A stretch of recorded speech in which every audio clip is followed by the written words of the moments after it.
에베소서 5장 1절에서 14절까지입니다.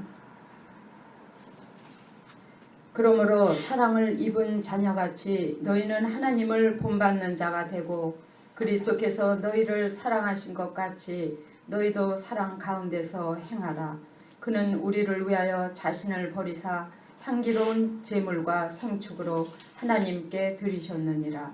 음행과 온갖 더러운 것과 탐욕은 너희 중에서 그 이름이라도 부르지 말라. 이는 성도의 마땅한 반이라. 누추함과 어리석은 말이나 희롱의 말이 마땅치 아니하니 돌이켜 감사하는 말을 하라. 너희도 이것을 정령이 알거니와 음행하는 자나 더러운 자나 탐하는 자 곧 우상 숭배자는 다 그리스도와 하나님 나라에서 기업을 얻지 못하리니 누구든지 헛된 말로 너희를 속이지 못하게 하라. 이를 인하여 하나님의 진노가 불순종의 아들들에게 임하나니 그러므로 저희와 함께 참여하는 자 되지 말라. 너희가 전에는 어두움이더니 이제는 주 안에서 빛이라. 빛의 자녀들처럼 행하라. 빛의 열매는 모든 착함과 의로움과 진실함에 있느니라. 주께 기쁘시게 할 것이 무엇인가 시험하여 보라. 너희는 열매 없는 어둠의 일에 참여하지 말고 도리어 책망하라. 저희의 은밀히 행하는 것들은 말하기도 부끄러움이라. 그러나 책망을 받는 모든 것이 빛으로 나타나나니 나타나지는 것마다 빛이니라. 그러므로 이르시기를 잠자는 자여 깨어서 죽은 자들 가운데서 일어나라. 그리스도께서 네게 빛이시리라 하셨느니라. 아멘. 같이 기도하겠습니다. 살아계신 아버지 하나님, 오늘도 주의 말씀에 의해서 책망받아야 될 부분이 있으면 책망받기를 원합니다. 그래서 우리의 남은 인생이 빛으로 나타내지는 그런 인생을 살 수 있도록 은혜를 베풀어 주시옵소서. 언제나 살아계신 주님 앞에서 생각하고 행동하는 마땅한 성도의 본분대로 살아가게 하시옵소서. 오늘도 주 앞에 우리가 가장 소중하게 여기는 것으로 주님 앞에 사랑 고백을 합니다. 이 중심을 주님 기뻐 받아 주옵시고 주의 영광을 위해서 사용하여 주시사 늘 지금까지 그래 오셨던 것처럼 다음 한 주간을 살아갈 때에도 우리에게 필요한 모든 것을 구하기 전에 다 아시는 주님께서 우리의 주머니를 늘 채워주시고 필요한 것들을 공급하여 주시옵소서. 오늘 주의 말씀이 살아서 운동력이 있는, 그래서 우리 마음속에 온전케 하시는 생명의 말씀으로 들려지게 하여 주시고 주의 말씀이 들려질 때에 가슴이 뜨거워지게 하시옵소서. 그래서 주의 말씀을 쫓아 진정한 믿음의 삶을 살 수 있도록 역사하여 주시옵소서. 감사하며 예수님의 이름으로 기도합니다. 아멘. 오늘 창립 예배 때는 오셨던 것 같은데 이렇게 또 주일 예배에 처음 참석하셨는데 우리가 또 이렇게 모른 척하고 지나가면 또 섭섭해하실 것 같아요.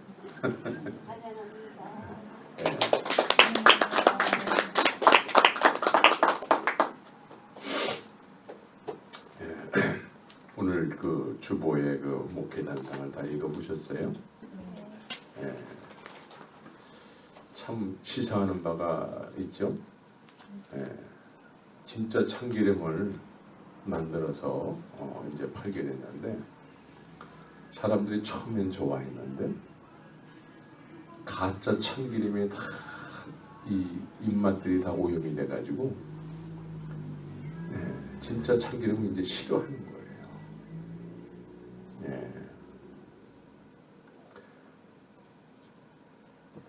진짜 복음. 여러분들 진짜 복음에 대해서 알고 계세요? 우리는 좀 자극적인 어떤 그런 은혜가 임하면 그것이 진짜 은혜인 줄 알아요. 과거에 한국의 어느 산에 어느 목사님이 욕쟁이 목사님이 계셨어요. 욕을 막 퍼부어요. 그럼 욕을 들으면서 은혜 받았대요. 이렇게 좀 자극적이어야지만 은혜스럽다라는 생각들을 하는 사람들이 많아요. 그리고 좀 남보다 특별하게 뭐 어디 기도원에서 뭐 1년 동안 독방에 들어가서 기도하고 나와야지 그래도 좀 어느 정도 신령하다고 스스로 생각을 한단 말이죠. 이러한 것들이 다 진짜 복음이 아니에요. 진짜 복음이 아니라고요. 가짜 복음에 노출돼가지고 가짜를 진짜인 줄 알고 스스로 그냥 신령해져가지고 말이죠. 그런 거 아니면 복음이 아닌 것처럼.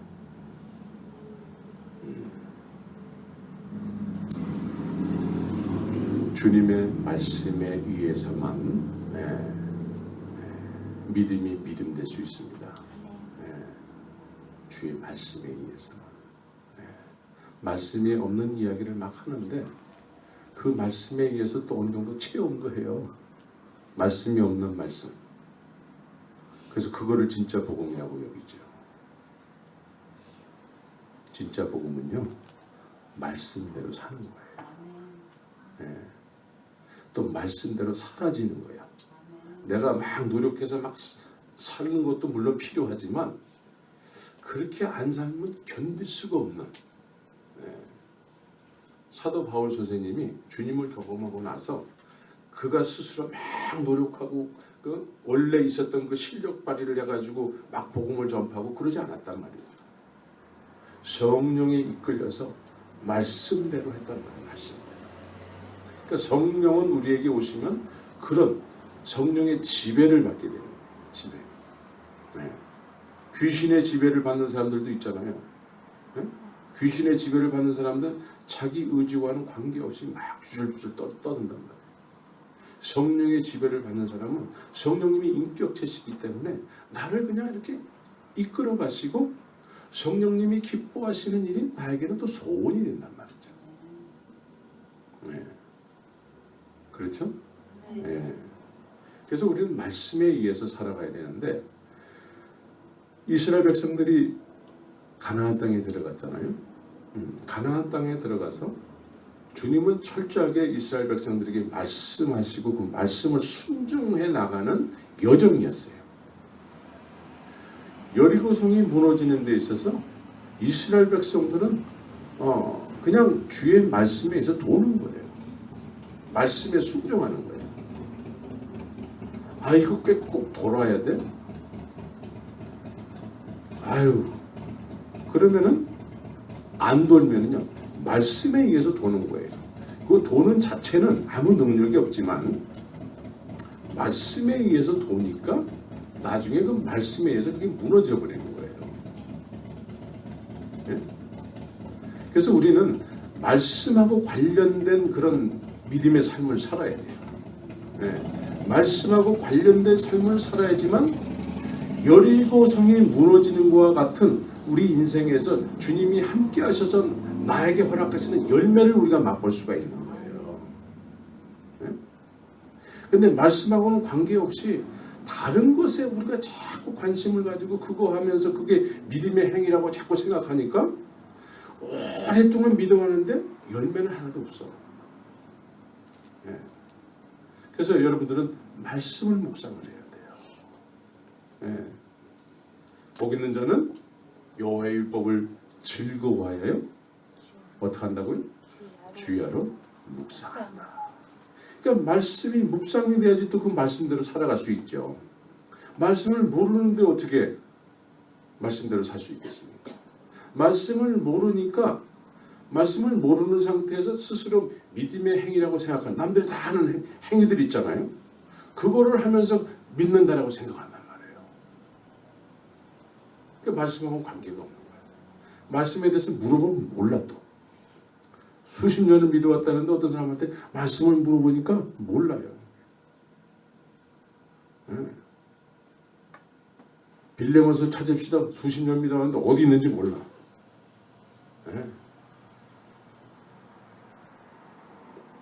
말씀을 찾으라고 하면 벌써 쿵당쿵당쿵당 예? 말씀을 찾으라고. 이만큼 우리는 우리라고 그러면 안 되지. 우리는 안 그러니까. 그렇죠? 우리는 안 그래요. 근데 다른 어디자 뉴욕이라든가 이런 데 사는 사람들 가운데 말씀 찾으라고 하면 못 찾는 거예요. 그 말씀이 어디 있더라? 신약 성경을 구약에서 찾는다든가 구약 성경 신약에서 찾는다든가 그러면서 열심히 또 주방에서는 열심히 봉사를 해요. 그래서 말씀을 모르는데도 열심히 뭔가를 하기 때문에 교인들은 저분 믿음 좋다고 막 박수 쳐줘요.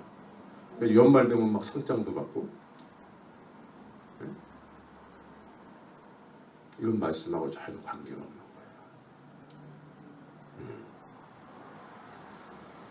그래서 우리는 말씀을 중심으로 해서 믿음의 삶을 살아야 됩니다. 지난 화요일 날 말씀 가운데 사도행전을 묵상을 했죠. 사도행전에서 사울 하면은 우리는 바울만 기억을 해요.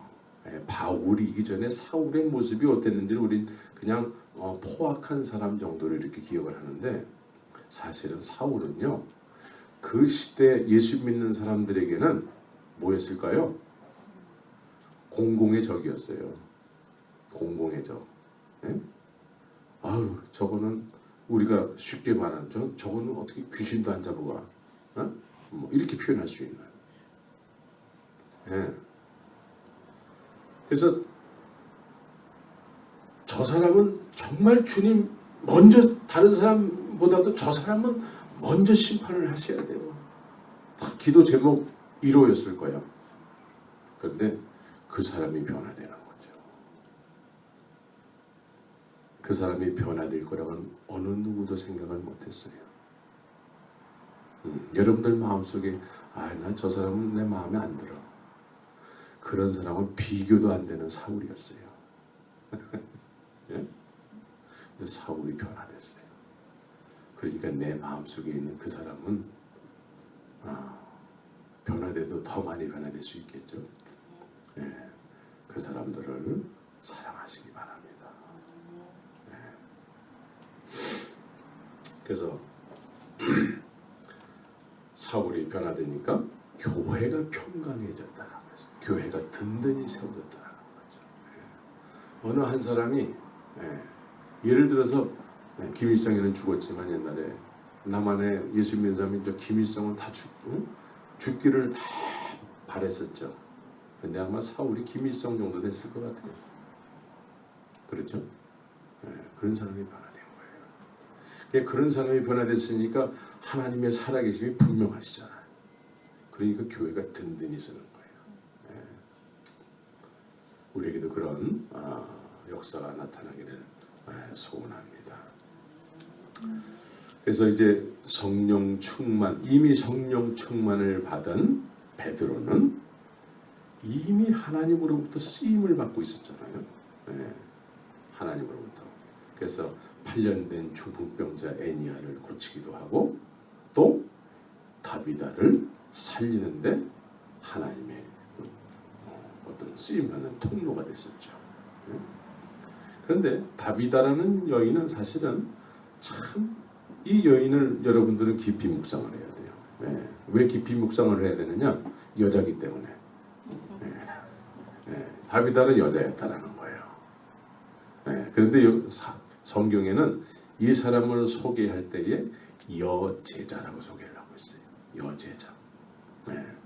그 누구의 제자죠? 여제자면은 예수님의 제자죠.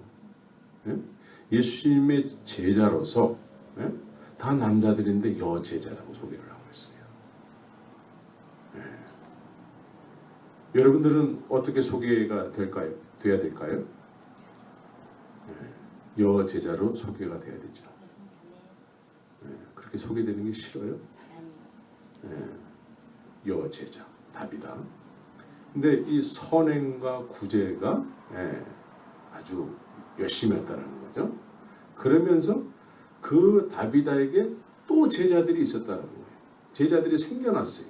예, 우리는 중요한 것이 예수님의 관심은 가서 제자 삼는 데 있어요. 예? 예수님께서 나를 따르라 했을 때 따라오는 자들에게 따라오기만으로 말씀하지 않으시고 따라오는 사람들에게 이제는 가라라고 얘기하고 있어요. 예. 그래서 이 여제자는 가서 제자를 삼은 사람이란 말이에요. 말씀대로. 그러니까 이 사람이 선행과 구제를 통해서 또 다른 제자들을 만들었는데 제자들을 만들어 놓고서는 만들고 있는 과정 속에서 죽었어. 네. 죽었단 말이죠. 그럼 우리 같으면 제가 만약에 죽었어요. 제가 만약에 죽었어. 네. 언젠간 저도 죽잖아요. 그렇죠? 죽었어. 그럼 여러분들은 제일 먼저 해야 될 게 뭘까요? 네. 한국장애사에다 연락하는 거죠. 그렇죠? 그런데 이 애니아는 다비다는 그 제자들이 다비다가 죽었는데 베드로를 불러요. 베드로를. 네. 장례 예배 드려달라고 불렀을까요? 네. 뭔가 다비다를 통해서 배운 제자들은 뭔가 믿음으로 베드로를 부르면 살아날 것 같기도 한 어떤 그런 믿음이 있었다는 거죠. 그래서 베드로를 부르는 거예요.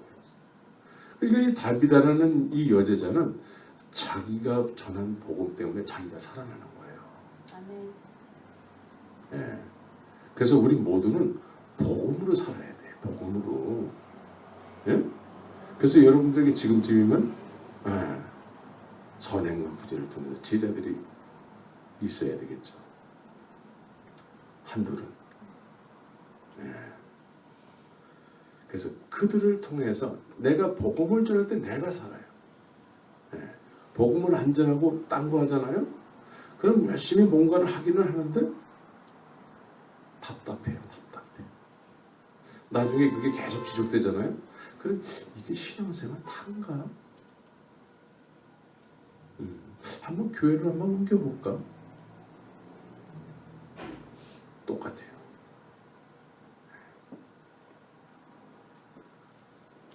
그래서 우리는 제자 삼는데 말씀에 의해서 뭔가를 늘 해야 돼요.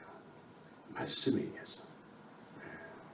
근데 말씀은 쏙 빼고 남들이 그냥 쉽게 할 수 있는 일들이 있잖아요. 가장 쉽게 할 수 있는 일이 뭘까요? 교회 안에서 쉽게 할 수 있는 거. 그거 중요한 일이에요. 교회 안에서 모든 일들은 중요한 일이야. 근데 더 중요하고 가장 중요한 일은 예수님께서 말씀하시기를 가서 제자 삼으라고 했잖아요. 그렇죠? 그게 가장 중요한 일이에요. 그리고 나머지 일은 내가 안 해도 다른 사람들이 다 할 수 있어요. 내가 아니어도. 근데 내가 아니어도 할 수 있는 일을 나 아니면 안 돼 하면서 막 한단 말이에요. 그 내가 하는 일을 누가 대신하잖아? 그러면 막 신경질이 나는 거죠. 보통 교회의 모습이 다 이래요. 우리는 내가 아니어도 할 수 있는 일은 그 사람들한테 맡기고 내가 가장 중요하게 여기는 일 뭐죠? 가서 복음 전파하는 거예요. 제자 삼는 일이에요. 나 같은 사람을 만드는 거예요. 그러면 나 같은 사람을 만드는 데 있어서 나의 관심보다도 하나님의 관심이 거기에 있어요. 하나님의 관심이 영혼을 살리는 데 있잖아요. 그런데 나도 거기에 관심이 있잖아요. 그러면 생명의 물이 누구를 통해서 흘러들어가냐면 전하는 사람을 통해서 흘러들어가는 거예요. 그래서 그 사람도 살지만 나는 더 충만해져서 사는 거예요. 근데 이걸 안 하잖아요. 그러면 자꾸 이렇게 줄어들어서 소멸되기도 하고 그래요. 그래서 여러분들이 복음을 충만하게 전하시길 바랍니다. 지난 금요일 날은 요한복음 6장의 말씀을 전했는데 6장의 말씀은 참 중요한 말씀이에요. 이 사람들은 어떤 사람들이냐? 오병이의 기적을 맛본 사람들이에요. 오병이요. 기적을 맛봤어요. 물고기 2마리가 보리떡 5개로 남자들만 5천을 먹었다고 그러잖아요. 남자들만 먹었다고 그러니까 우리 여자들이 좀 기분이 나빠. 그래서 나하고는 별로 관계없는 일처럼 생각을 하거든. 그런데 남자가 5천이면 여자와 아이는 그의 3배 정도 될 거예요. 그렇죠? 그 많은 사람이 물고기 2마리와 보리떡 5개로 그 많은 사람이 다 먹었다라는 거죠. 그 먹었으니까 얼마나 이게 놀라운 기적 중의 기적이겠어요. 내가 배고플 때에 누가 먹을 거를 주면 미국에 사는 사람들이야 뭐 이렇게 늘 먹을 게 풍성하니까 뭐 그런 감사가 별로 없는데 제가 그 몽골에 있을 때 바양델게라는 시골이 있어요. 바양델게는 울란바토르에서 딱 1시간 운전하고 가야 돼요. 그 들판 있잖아요. 그 파란 들판. 뭉게구름이 뭉실뭉실 이렇게 떠 있고 그 파란 초원에는 양떼들이 멍분이고 그런 길을 1시간을 가야 돼요. 그럼 막 졸려. 그럼 바양대길이라는 그 동네에 이르게 되면은 제가 한 번은 식당에서 짬밥을 한 바켓을 갖다 줬어요. 근데 거기 개들은 이 갈비들이 다 드러났어. 갈비들이 먹질 못해서. 근데 그 짬밥을 한 바켓을 갖다 주니까 거기 있는 개들이 저를요 구세주로 생각을 해요. 구세주. 어떻게 하는지 말이죠. 내 차를 알아 개들이. 저 멀리서 이렇게 차 타고 이렇게 가는데 개들이 많이서러워서 팍 뛰어가지고 와요. 먹을 것이 있어.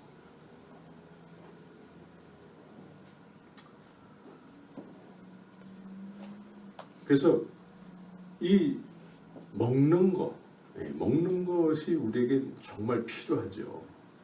예수님께서 그거를 허락하셨다는 거죠.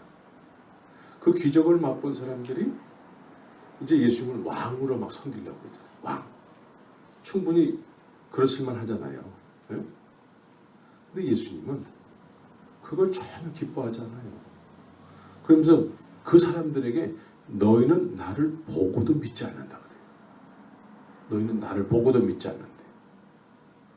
기적을 경험해서 새벽기도 나온 사람들한테 이게 할 소리입니까? 근데 예수님이 그런 말씀을 하세요.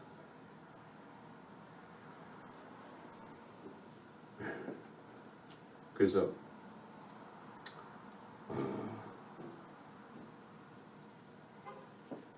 이 사람들은 항상 기적을 경험함을 통해서 자신들이 생각하는 예수를 믿으려고 그래요. 예수를 믿는데 내가 원하는 예수. 내가 원하는 예수 믿는 사람들이 또 이렇게 더 굉장히 많아요. 그래가지고 내가 원하는 예수를 자꾸 믿으려고 그래요. 그런데 내 살과 피를 먹지 않으면 나를 소유하지 않으면 영생이 없다고 그래요.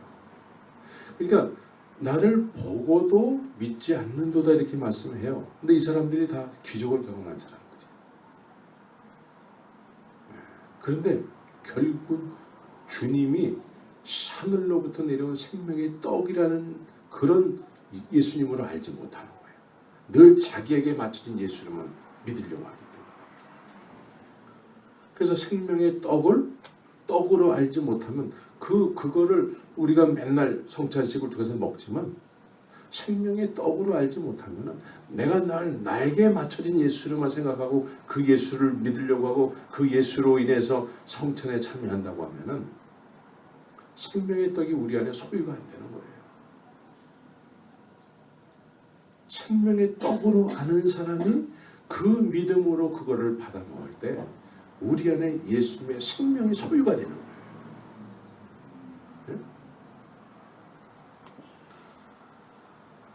그래서 이렇게 예수의 생명이 소유된 사람들은 예수님의 생명으로 살겠죠. 네? 자, 예수님의 생명이 소유가 된다라는 것은 어떤 의미일까요? 자, 아담이 타락하기 전의 모습은 어떤 모습이었을까요? 타락하기 전의 모습. 고린도전서에서는 아담을 예수님을 둘째 아담으로 비유하면서 타락하기 전에 아담의 모습은 이 세상에 오셨을 때 예수님의 모습하고 필적하게 말씀을 한단 말이에요. 그래서 성령 충만이라고 했을 때에 이 성령 충만이라는 것은 우리가 아담처럼 회복되는 걸 얘기하고 있어요. 아담처럼. 이해가 되세요? 아담처럼 회복이 되기 위해서는 살리는 영이 와야 되는 거예요. 아멘. 살리는 영이. 아멘. 그래서 예수님의 하늘로부터 내린 생명의 떡이 내 안에 소유가 됐을 때에 이게 살리는 영이거든요. 그래서 예수님의 생명이 소유가 됐을 때 내가 아담처럼 하나님이 거하실 수 있는 그릇이 되는 거예요. 예? 이해가 되세요? 하나님이 우리 안에 거하셔야 되잖아요. 네? 아담이 타락하기 전에 하나님과 깊은 교제의 관계가 있었잖아요. 그렇죠? 아담이 하나님의 형상을 닮았을 때에 하나님께서 하나님의 형상으로 아담을 만들었을 때에 가장 생기를 불어넣었다고 그러잖아요. 생기. 이 생기는 도대체 뭔가? 그냥 우리의 호흡처럼 그냥 이렇게 훅 불어넣은 그 생기를 얘기하는 걸까요? 히브리 말로는 이 생기를 뭐라고 말씀하냐면 뇌샤마라는 말을 써요. 뇌샤마.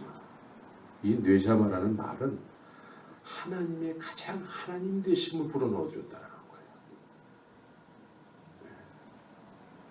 그런데 우리가 타락해서 이걸 살리는 데 있어서 하나님의 가장 하나님 되심, 그분이 누구예요? 예수님이에요. 예수님이 다시 오셔서 우리를 그 새롭게 아담처럼 그렇게 회복을 시킨다는 거예요. 아멘. 이게 성령 충만이에요. 이게 성령 충만. 그러면 여러분들 옆 사람에게 당신은 성령 충만합니까? 한번 물어보세요.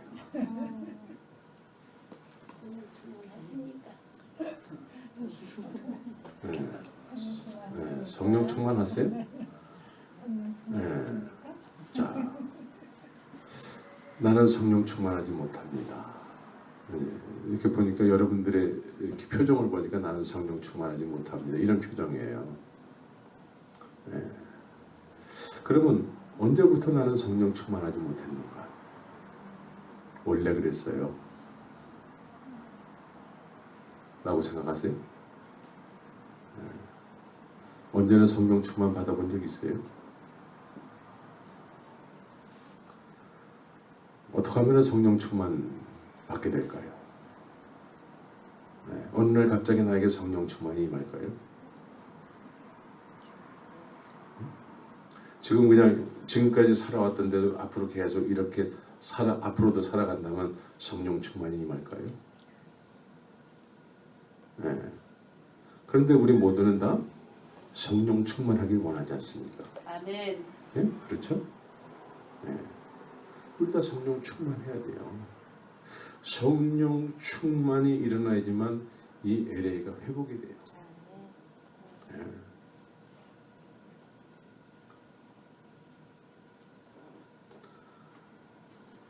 오늘날 많은 사람들이 은사 충만이고 성령 충만이다 이렇게 생각을 해요. 네.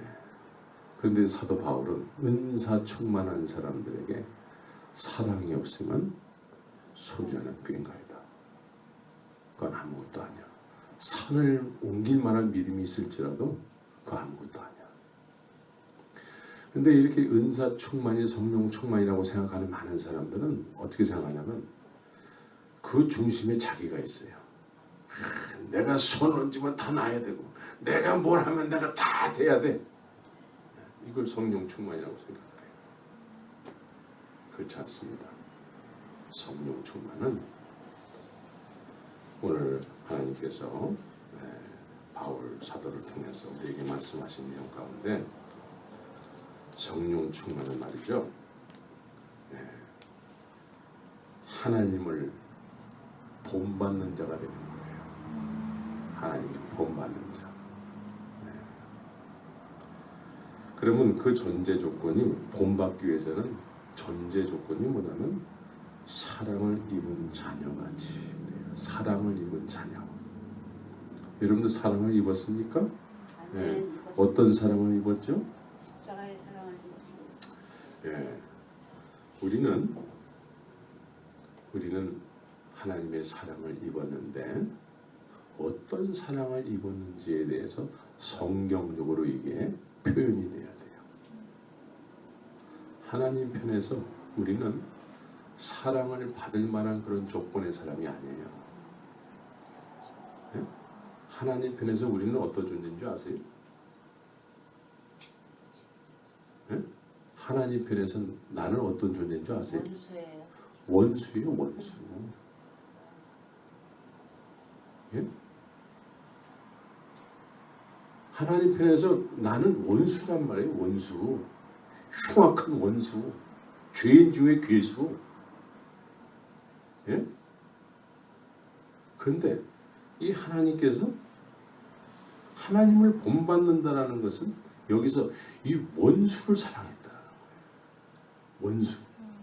근데 원수를 사랑하는 데 있어서 가장 소중한 것을 희생하면서 사랑했다라는 거예요. 이게 하나님을 본받는 거예요. 내 수준으로 그냥 하나님이 나를 사랑하셔서 내가 그렇게 오늘 교회 생활하고 이렇게 살고 있어요. 그 차원을 얘기하는 게 아니에요. 나는 하나님 편에서 볼 때 원수란 말이죠. 원수. 그래서 예수님께서 원수를 사랑하라고 그러잖아요. 그것은 하나님이 너희를 사랑한 것 같이라는 전제가 깔리는 거예요.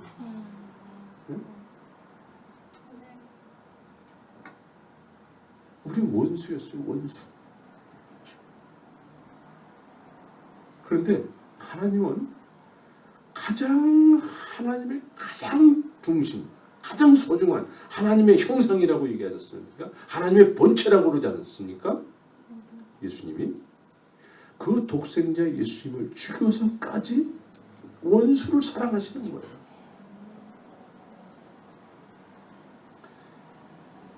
이렇게 사랑을 입은 자라고 얘기하고 있어요. 이런 사랑을 입어서 이거를 깨달아서 느끼는 사람. 이 사랑을 느낀 사람은 이 사랑으로 세상을 다스려 나가고 지배해 나가는 거예요. 아멘. 이게 성령 충만이에요. 이 사랑 안에는 신령한 것도 있죠. 예? 신령한 게 왜 없겠어요? 그러나 항상 전제가 사랑이 전제가 되는 거죠. 예. 근데 우리 가운데는 많은 경우에 내 마음에 조금만 맞지 않아도 저 사람 저 안 되겠네.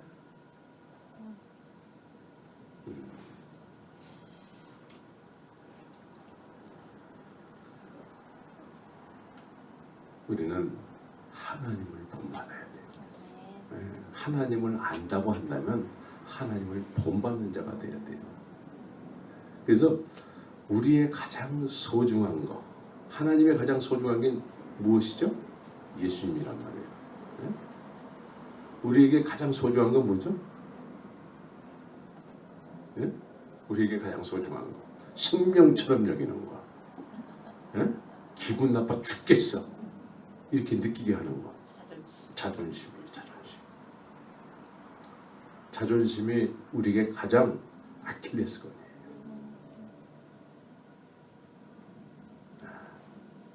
정과 욕심이에요. 아멘. 정과 욕심. 그것 때문에 겉으로는 믿는 것 같지만 속으로는 안 믿는 경우가 많아요. 근데 그리스도 예수의 사람은 정과 욕심을 십자가에 못 박았다라는 거예요. 아멘. 그래서 하나님은 원수된 나를 가장 소중한 것을 희생하면서까지 나를 우리에게 사랑을 표현했다는 거죠. 그래서 이 십자가의 사랑이죠. 네. 이 십자가를 경험한 사람, 이 십자가를 통해서 하나님을 경험한 사람은 이게 십자가가 복음이 되는 거예요. 네. 다른 복음이 아니라 이 십자가 복음. 네. 사도 바울은 나의 이 십자가 복음을 전하되 나의 육신을 조금 더 귀한 것으로 여기지 않는다고 그러잖아요. 네. 그 흉악한 대한민국 사람들에게는 김일성이나 김정일이나 이런 급의 사울이었는데 예? 이 사람이 변화되고 나서 외치는 게 뭐예요? 십자가 복음이에요. 이런 원수도 주님이 사랑한다는 거죠. 우리 모두는 다 하나님 앞에 원수였어요. 그런데 우리는 고상해가지고 나는 그 정도는 아니죠. 그 정도는 아니라고 생각할 때에 내 마음에 안 맞는 사람을 정죄하고 판단하고 이렇게 되는 거예요. 내가 정말 주님 앞에 원수라고 생각이 되어졌다면 내가 사랑하지 못할 사람은 세상에 없는 거예요. 네, 이게 성령 충만이에요. 그래서 빛 가운데 있다 하면서 형제를 미워하는 자는 어두운 가운데 있는 자요. 아직도 은혜를 모르는 사람이라는 거예요. 은혜를 모르는 사람이래. 네. 그래서 사랑을 입은 자녀답게 행동하라는 거예요. 사랑을 입은 자녀. 네. 어떤 사람? 하나님이 원수 같은 나를, 원수였던 나를 사랑한 것처럼, 그거를 느낀 것처럼, 깨달은 것처럼, 이제는 이런 사랑을 내가 너희를 사랑한 것처럼 너희도 서로 사랑하라 이렇게 얘기하고 있죠. 이게 성령 충만이에요. 그래서 지금 내 안에 이 불편한 사람에겐 불편함을 때문에 막 피하고 싶고 이렇게 하는 내 안에 있는 나 있잖아요. 네? 이것이 주님 앞에 이 죄덩어리라는 것을 주님 앞에 깊이 토해내지 않으면은 주님이 내게 거하실 수가 없는 거예요. 오실 수가 없어요. 주님은 너무 거룩하셔서 감히 우리가 우리 집에 오시라고 할 수가 없어요. 그렇죠? 겨우 맞이한다면 내가 최대로 준비를 해야 되죠. 청소하고 그냥 깨끗하게 해서 한 번만 와주세요. 그래도 겨우 올까 말까 한 분이에요.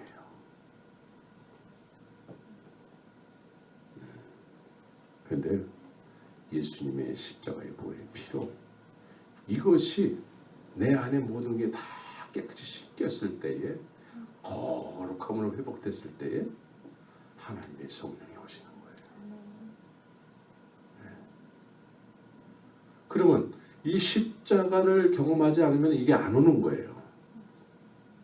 이 십자가를 경험했다는 건 원수된 나를 사랑하신 하나님으로 깨달아졌다는 거거든요. 아멘. 그러면 이게 내 십자가의 보혈의 피로 내 죄가 다 깨끗이 씻겨졌을 때 주님이 내게 거하실 만한 그릇이 됐기 때문에 오시는 거죠. 그 전에 얼마 전에 제가 이제 최성봉 목사님 예화를 말씀드렸죠. 네. 옛날 그 한국 기독교 초창교 최성봉 목사님이라고 계셨어요. 그분이 이제 어느 집회를 갔다가 이제 집에 이렇게 돌아오는 길에 동네 어귀에 이렇게 들어섰을 때에 그 목사님이 아주 이뻐하는 그 누렁이가 한 마리 있었다는 거예요. 개 한 마리가. 그때 당시엔 개를 다 풀어서 키웠으니까 늘 이뻐하고 쓰다듬고 그 아주 이뻐하는 개인데 그 개도 자기 주인이 저기서 오니까 얼마나 좋았겠어요. 그런데 이 개가 그 옛날에는 다 개들이 다 모두가 다 똥개였잖아요. 예? 예. 그래서 그 똥을 먹고 있는데 똥을 먹다 보니까 입에 그냥 똥이 막 묻었겠죠. 그런데 주인을 보니까 그냥 좋아가지고 확 쪼는 거야. 그래도 그 개를 이뻐해야 될까요? 네? 네. 성령 충만이 임하기 위해서는 내 안에 우리 마음속에 가둬둔 그런 나하고 맞지 않는 많은 사람들 다 내보내시기 바랍니다. 이 모든 것이 다 정과 욕심이에요. 이 사람으로 계속 예수를 믿잖아요. 그럼 겉으로는 믿어요.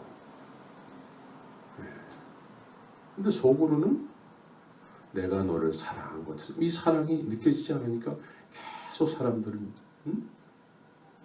부담스럽게 생각하게 되거든.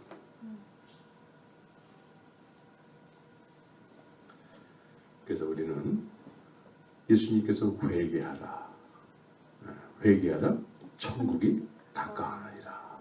그러니까 우리 안에 이런 이 세상에서 만들어진 자아들 있잖아요. 종교적 자와 또 이 세상에서 만들어진 세상적 자아, 이런 자아를 이게 다 죄덩어리거든요.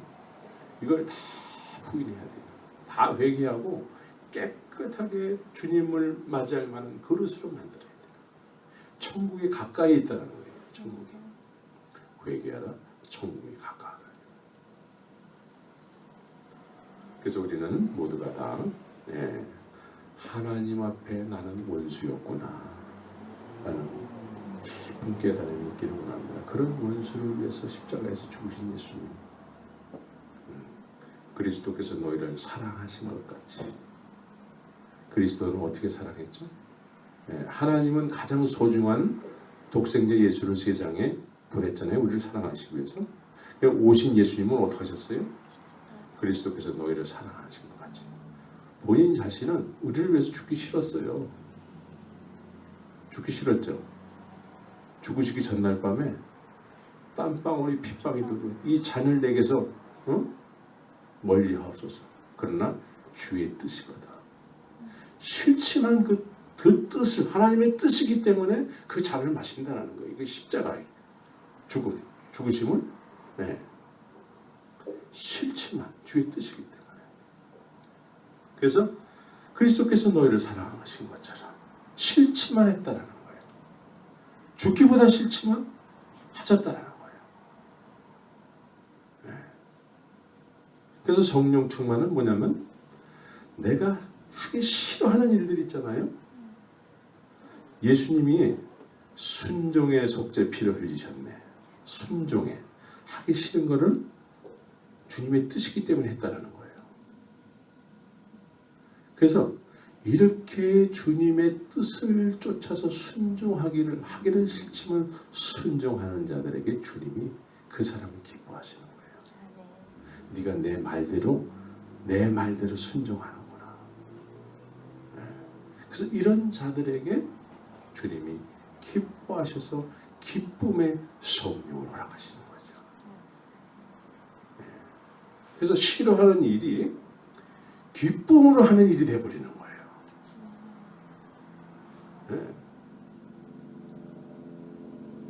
사도행전에서 예루살렘에 120명의 사람들이 성령을 받기 전에 예수님 부활하신 걸 다 확인했거든요. 그리고 하늘로 올라가신 거 다 보셨어요. 봤어요. 근데 이들에게 예수님 부활하시고 하늘로 올라가셔서 이 얘기를 지금 예루살렘 성에 있는 사람들한테 전해. 그러면 전할 수 있을까? 네. 팩트지만 사실이지만 그거를 전할 수 있는 능력은 없어요. 네? 죽기보다 싫은 일이에요. 근데 성령이 오시니까 죽기보다 싫은 일이 기뻐서 막 하게 되는 거예요. 기뻐서. 막 가슴이 막 응? 네? 이게 성령의 이끌림을 받는 사람들의 모습입니다. 그래서 성령이 충만한 사람은 하나님의 사랑을 입은 사람이기 때문에 내가 부담스러워하고 난 저 사람이 싫어. 근데 그 싫어하는 사람을 내가 기뻐서 막 사랑하게 되는 거예요. 네, 이게 좀 우리 말로는 이해가 안 되죠. 싫어하는 사람을 기뻐서 사랑한다. 이게 성령 충만한 사람이에요. 네.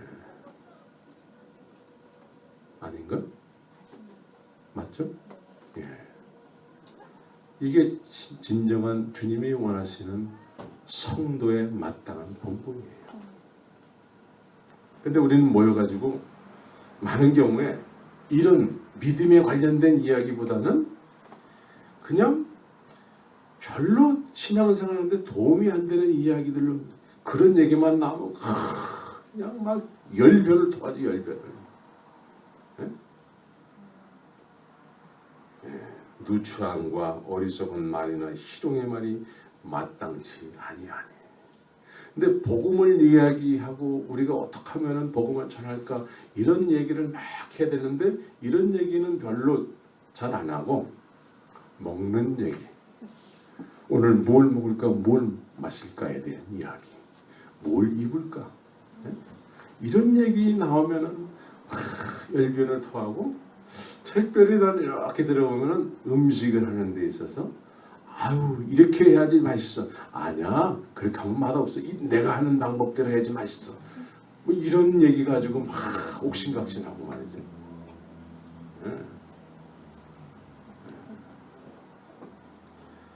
이 성도로서 물론 그런 얘기가 때에 따라서 필요하긴 하겠지만 우리는 더 복음이 어떻게 하면은 효과적으로 정말 이렇게 전해질까에 대해서 말씀을 나누어야 되는 거죠. 그래서 누구든지 헛된 말로 너희를 속이지 못하게 하라. 헛된 말. 여기서 이 헛된 말은 뭐냐면 우리 이제 구원받았으니까 자유야 해가지고 뭐를 해도 다 괜찮다고 생각을 해요. 뭐를 해도 이게 헛된 말이에요.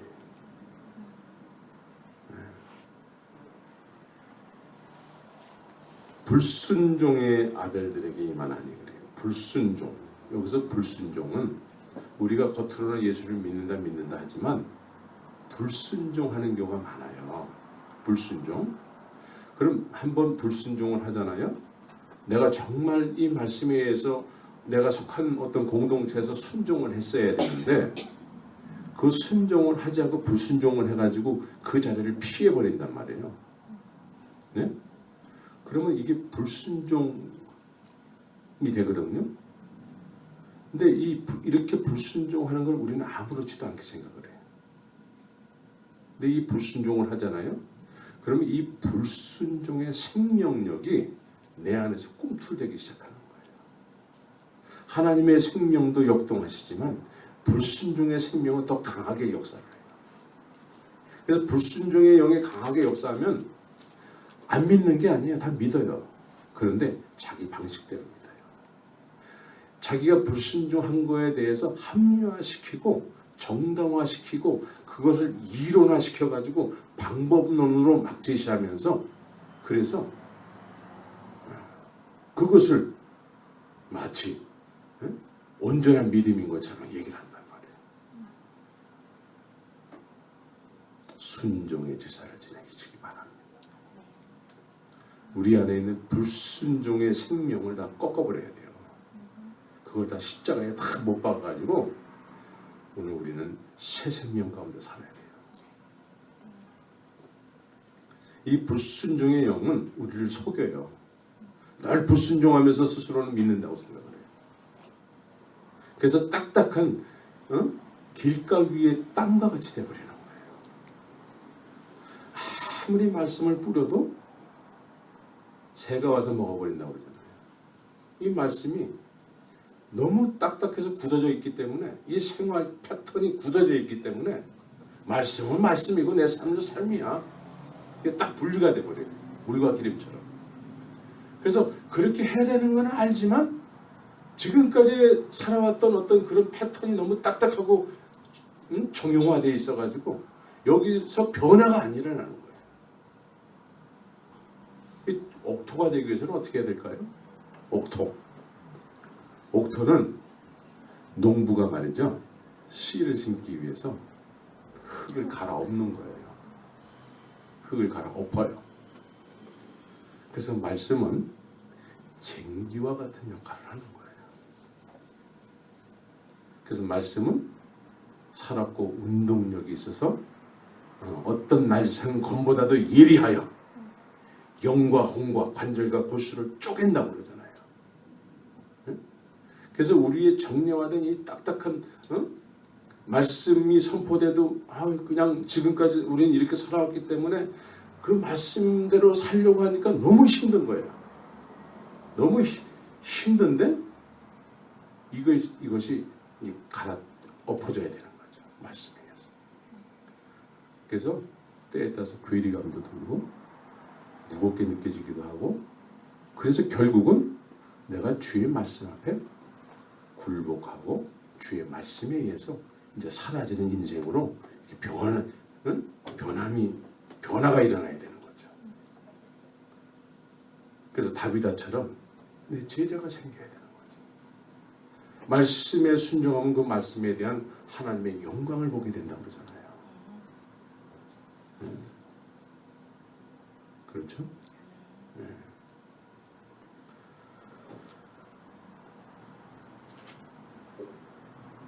그래서 너희가 전에는 어두움이더니 이제는 주 안에서 빛이라. 빛. 네. 여러분들은 빛이라고 말씀하고 있습니다. 빛이 맞습니까? 네. 빛이면은 빛의 자녀들처럼 행동하라. 네. 서로 사랑하라. 네. 우리 말이라도 한번 해볼까요, 옆 사람한테? 네?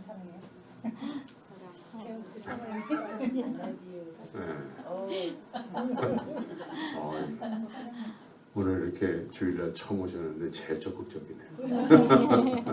네. 우리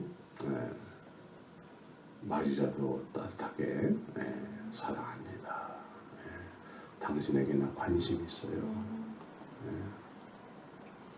이렇게 표현하시는, 그것이 이제 어색하면 안 되는 거예요. 어색하면.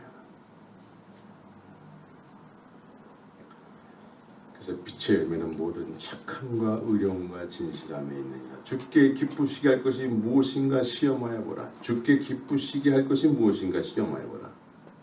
뭐가 있을까요? 뭐가 있을까? 주님을 기쁘시게 할 만한 것이 무엇이 있을까? 일단 첫 번째로 여러분들 마음속에 부담스러운 사람들이 한두 사람들은 다 있죠? 나만 있나? 그 사람한테 이제는 그 사람을 내보내기 위해서는 우리의 말의 고백이 필요해요. 말로 원수를 삼기도 하고, 말로 천냥빛을 탕감받기도 하고. 그래서 여러분들 마음속에 있는 사람들을 일단 주께 기쁘시게 할 것이 무엇인가, 그 사람들부터 먼저 내보내야 돼요. 저부터 내보내주세요.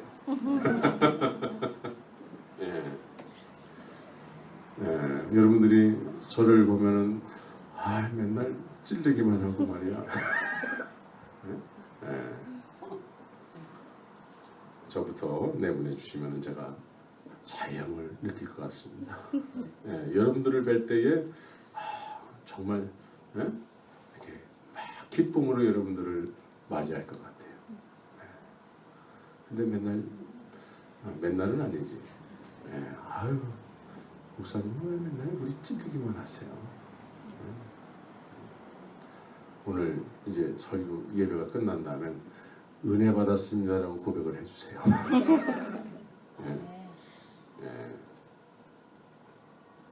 그래서 책망을 받는 모든 것이 빛으로 나타난다 그래요. 책망.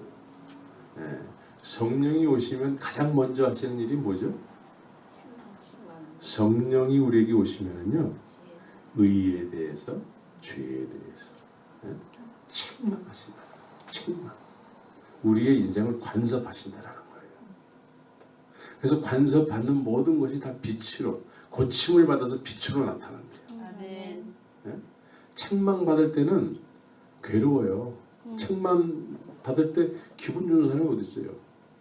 애들한테도 너 그렇게 하면 안 돼. 그러면 인상 쓴다고요. 이 책망 받는 일이 기쁜 일은 아니지만 그래도 그걸 통해서 우리가 고침을 받아야 되는 존재라는 걸 우리가 깨달아야 돼요. 날마다 새로워져야 돼요. 그래서 많은 믿음의 선진들이 이 책망, 성령에 의해서 책망을 받는 삶을 살았거든. 그래서 자꾸 다듬어져 가지고 주님이 원하시는 영롱한 그런 나 보기에 아름답다. 우리의 모습을, 우리의 미래의 모습을 주님은 언제 보셨을까요? 창세전에 이미 보셨어요.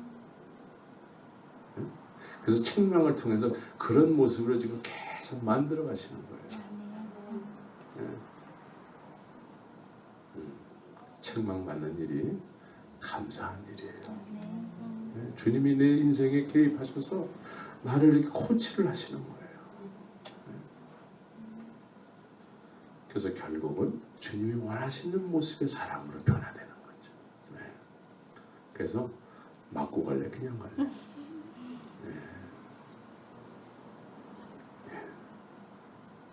그래서 책망받는 모든 것이 이제 고침을 받고 변화받아서 주님이 이제는 의의 도구로 그 사람을 사용하시는 거죠. 사랑의 그 영으로 충만케 되어서 하나님을 본받아서 이제 사랑하게 되는 거죠. 그렇게 사랑하시기를 예수 이름으로 축원합니다. 아멘. 오늘 이 시간에 이 말씀을 생각하면서 우리 같이 한번 마음속에 주님 지금 여러분들에게 책망하시는 어떤 그런 내용들이 있습니다. 그 책망, 주님이 여러분들에게 말씀을 듣는 동안에 책망하시는 내용들을 여러분들이 주님 앞에 깊이 토해내시면서 그 부분에 있어서 정말 자유로워지기를 예수의 이름으로 축원합니다. 같이 한번 통성으로 기도하겠습니다.